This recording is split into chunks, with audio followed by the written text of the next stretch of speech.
The land of 1,000 hills. Rwanda is a green, undulating landscape of hills, gardens and tea plantations. It offers tourists one-of-a-kind journey home to 1,001/3 of the world's remaining mountain gorillas, 1/3 of Africa's bird species, several species of primates, volcanoes, game reserves, resorts and islands on the expansive Lake Kivu with artistic crafts and friendly people.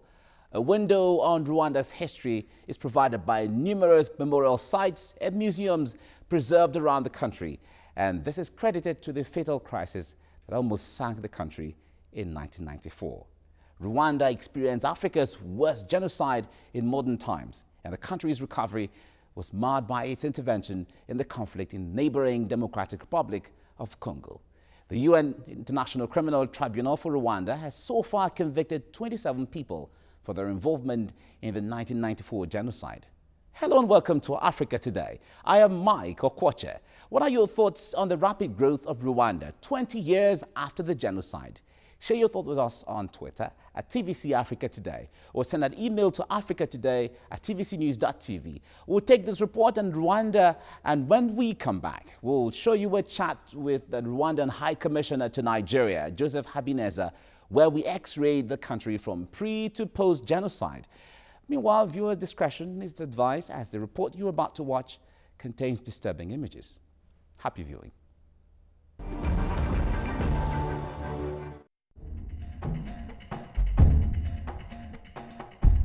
Rwanda, a country sometimes regarded as the tropical Switzerland in the heart of Africa, was first colonized by Germany. It was later colonized by Belgium, from whom it gained independence in 1962. Most of the Rwandan population belonged to the Hutu ethnic group, who were traditionally crop growers. For many centuries, Rwanda attracted the Tutsis herdsmen from northern Africa. Both tribes shared in business, culture, and the tension that arose as a result of coexisting. On April 6, 1994, the plane carrying Rwanda's president, Juvenal Habyarimana, and Burundi's president, Cyprien Ntaryamira, was shot down. This triggered a tsunami of anger among the Hutus, fueled by the already existing tension between both tribes. The Tutsis were accused of killing the president, and the Hutu civilians were told by radio and word of mouth that it was their duty to wipe out the Tutsis and the moderate Hutus. Genocide began.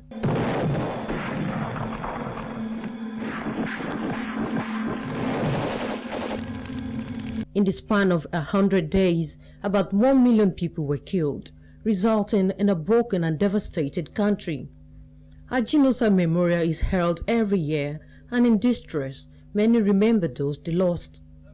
20 years on, reconciliation is intended to make another genocide in Rwanda unthinkable. President Kagame, who came into power in 2000, wanted to forge a new Rwanda identity devoid of Hutu and Tutsi. It is believed that many people in the country carry the pain of the past, yet they hope for a better future. Amina Hamid, Africa Today. All right, thank you very much for staying with us on Africa Today.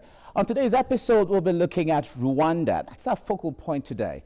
It's 20 years after the genocide, and certainly the whole world has been looking at Rwanda, how they have moved on. In fact, records show that Rwanda is one of the fastest growing economies in the East African region, generally in Africa. And we'll be taking a look at that, how the country has moved on. And then apart from that, the role Rwanda is playing in peacekeeping and security in East Africa generally. We'll be looking at that on the program today. And to discuss that, we have the Rwandan High Commissioner to Nigeria in the person of Ambassador Joseph Habineza. It's good to have you join us on today. And you're welcome to Africa Today. Thank you very much. All right, let's take it this way. It's 20 years after the genocide in Rwanda. Certainly thinking back on how the days were, it's something no one would like to remember. But how has the country moved on after that time? As you said, we are doing well, and actually it was hell in '94. I was in the country and I saw everything happening, so it was not easy. Where you see people killing each other, friends killing friends, even parents killing their kids, even kids killing their parents. You were thinking that the country, people have gone mad. But thank God today, it has changed. As you said, Rwanda is being celebrated as a peaceful country, as one of the fast-growing economy. So we are doing well. All right, but keeping from 1994 as the case may be, what were those factors that made Rwanda realize that it is time to really move on from all those experiences? First of all, we sat down after that tragedy and say, we can't go under this. We were really down. So we didn't have any other choice than to raise and do something. So, and now we sit down and say, okay, what did we do wrong? What went wrong? Once you know what went wrong, and you know now, we say, okay, let's have a vision. We have a vision of Vision 2020. We want Rwanda to be among the mid-economy. So everybody in his sector sat down and drafted his Vision 2020. But before that, before thinking about vision, we had first to solve the problems which were caused by the genocide. People were displaced. We brought back the refugees. People now being settled in their home back. The refugees were coming back after 30 years in exile. We have to settle them. People have been facing all kinds of injustices. Okay. We say, okay, stop that. And we said, never again. And that's what is really being our motto, never again. That's why even we're sending troops wherever there are problems. We don't want anybody to experience what we experienced. So to reconcile people, we have first to face justice. Because to have 1 million people dead, killed, another million have been involved. Exactly. How will you give justice people like that with this kind of, bring a lawyer, a prosecutor? It will take not million years. So people who seek justice never get justice they want. Right. So that's why we thought about our traditional justice, which is called gacaca. Gacaca means grass, because people were sitting on the grass. And the community comes there and they start now discussing, they say, who did wrong? You don't have a lawyer. They will ask you, why did you do so? Because, with a good lawyer, you can get out. Exactly. Even if you are a criminal. Of course. But as far as your lawyers can argue very well. Exactly. So, this modern justice is a matter of a good lawyer, not a matter of facts. But gacaca was about facts and reconciliation. Because if you are found guilty, people will say, okay, you are guilty, but okay, apologize. You apologize. And for instance, if in the normal process you are supposed to, for instance, to be sentenced for 30 years, they give you half or even 1/3. And the remaining, you just do some work, community work. And after it is reconciled. But everybody respected the gacaca. Everybody, even government officials, everybody. We did gacaca for like 10 years. Wow. During that time, every day in a cell or a community, when there is gacaca, everything was closed. You have to go there. Everybody has to go there and listen. So, and when you arrive there, they will just choose the elders, wise people, who have been out on the panel. Yes, so they coordinate the gacaca. Exactly, that's the way it was. And it was perfect. Even people was, in the beginning, Europeans, no, this is not a normal justice. Say, give us solutions. They could not find. Look at the TPR. This is a tribunal in Arusha. Exactly. How much they spend every day, how much they have spent, I think billions of dollars. But they didn't even try more than 50 or 30 cases. And we, with just less budget, because the case in gacaca was not even $2. Because just people to sit there, they have something to write. Exactly. That's all. And it helps in reconciliation, to people to know the truth. All right, so Rwanda, today Rwanda. Yes.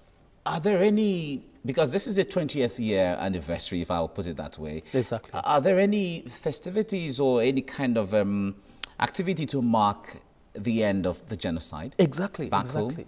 First of all, we will remember the genocide, Okay. which is in April 7th. Okay.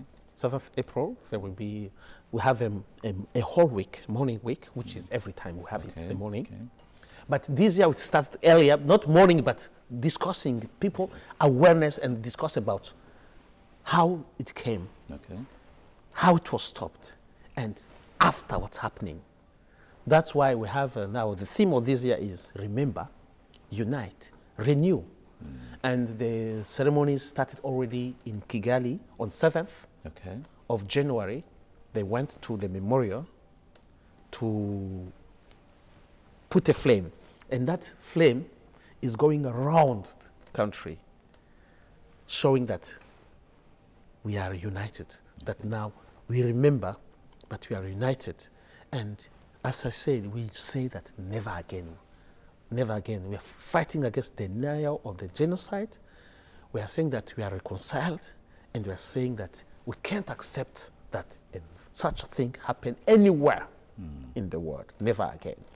And now, in July, on 4th July, it will be now the celebration of the liberation. Okay. Liberation of Rwanda.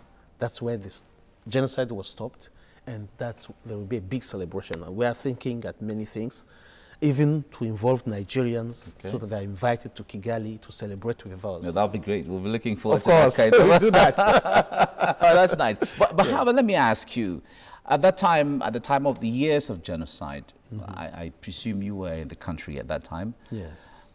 What did you see? What was your experience? How did it live personally to you?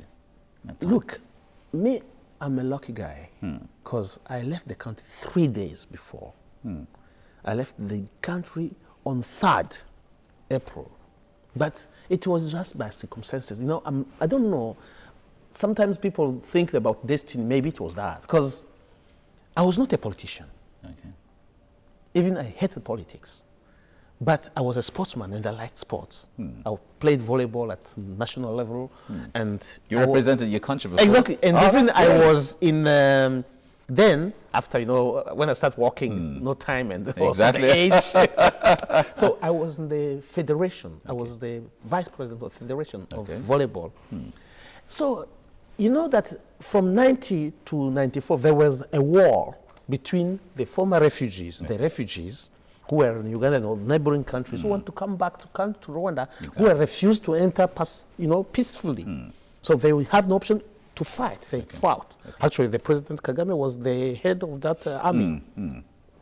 So now, when they were in Rwanda, they start now peace talks, which ended by an agreement in Arusha on 4th August 1993. So as a sportsman, I said, let's celebrate peace. I want to organize a volleyball match between the rebels and the government side. But the government people didn't want it. But because they don't have choice, they accept the match. And the following day of that match, my house was attacked by militias. So I sent my wife in Congo, DRC, where her parents were staying, and I remained alone in Kigali. It was in January 94. But I felt that the pressure was coming back. And just end of March, I said, no, I have to leave this country. I have to join the rebels. So on 3rd April, I organized a match, return match now at the rebel side. So when we went there, I stayed there. I didn't come back. You didn't come back to the country, okay. And on 6th, that's where the trouble started. Wow. So I was there with the rebels, and the other side, they were killing people. I didn't, okay, my immediate family, my wife and my kids were safe. But my parents, my siblings, all this, I didn't know where they are.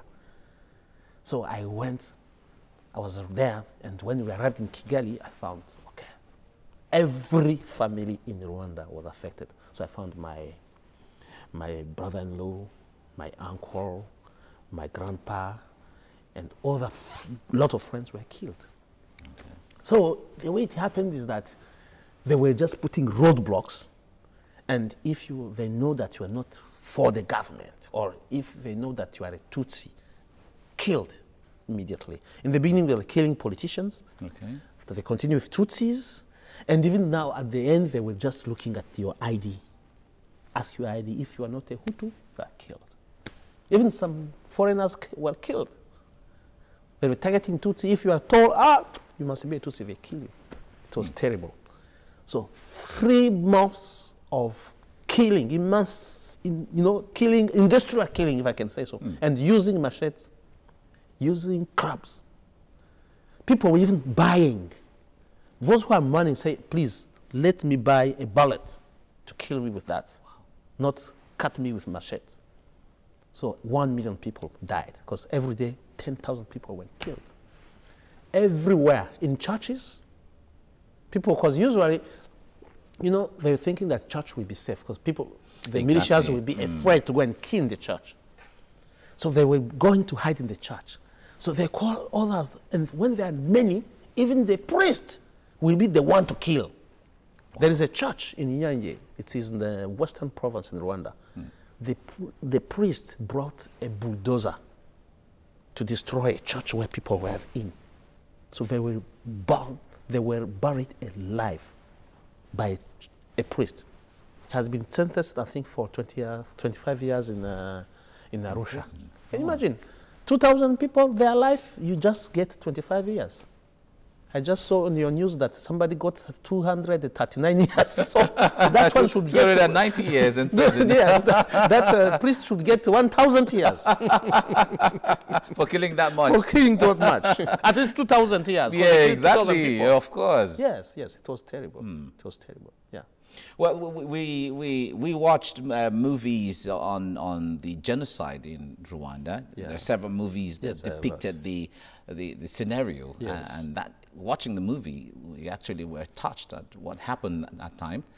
But however, you talked about a movie that will talk about reconciliation. In fact, you mentioned Ramsey Noah will be there and so on. But I guess that will be symbolic to unity and reconciliation and living together, coexistence and so on. Yes. Thank you very much, Ambassador, for coming.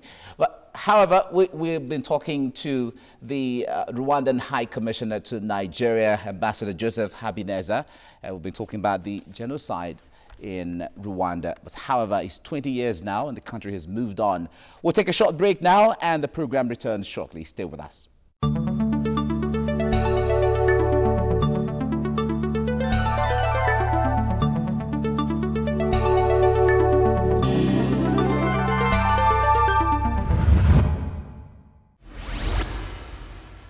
We still have the Rwandan High Commissioner to Nigeria with us here in the studio. Well, Ambassador, it is one commendable thing that Africans, especially West Africans and all of other countries, are looking to Rwanda to say, wow, that's really is highly commendable that Rwanda is able to send troops to Central African Republic, contribute to regional peace and so on. Now, how is Rwanda being able to do this?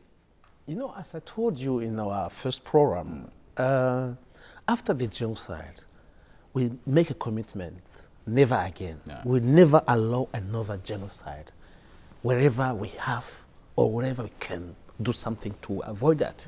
So, and first of all, our country has a reputation that we have disciplined army. Okay. Our army is very disciplined. Where? Those who are in Sudan, in Darfur, those who are in Haiti, those who are now in Central Africa, everybody just recognize that we have a very, very, very disciplined army. And as now Rwanda have peace, we think that in our modest contribution to the world is to give our disciplined military to go and help where there is no peace. That's why we sent military in Sudan, Darfur. We have a very big contingent there. That's why we send now recently in Central African Republic. Actually, they are at even key points. They are at the airport. Yeah. They are protecting the airport. I was reading in the papers where they're saying that, okay, now Rwandan soldiers are together with French, because But even in Mali, yes, the head of the mission is a Rwandan, a friend of mine. That's great. Yes, and his deputy is a French guy. So There's kudos there's to the reconciliation country. everywhere. That's really commendable. But generally, one would say, apart from, you said the slogan, never again, it's like, it's a kind of resolution we have decided to live like this. But does Rwanda have any particular interest in all of this, in sending troops and so on? First of all, as you say, it's our contribution. You know, worldwide, everybody has something to contribute. I know Nigeria was helping ANC. Well, you was helping countries far. Even today, Nigeria, you help people. What do you gain in that? It's just, first of all, to contribute to the well-being of your fellow Africans. And that's why I love Nigeria, because Nigeria are Pan-Africanist. Rwanda, too, we are. For instance, I don't know if you know that, now to go to Rwanda, you don't need to get visa from my embassy. You get visa on arrival, as long as you are an African. That's great. Yes. That's great. That's the first country in Africa to do so. And other countries should emulate that. Because Africans, it's now our centuries. We have to really move on. So we can't really accept that people are killed, people are just suffering because of bad leadership or because of kind of problems.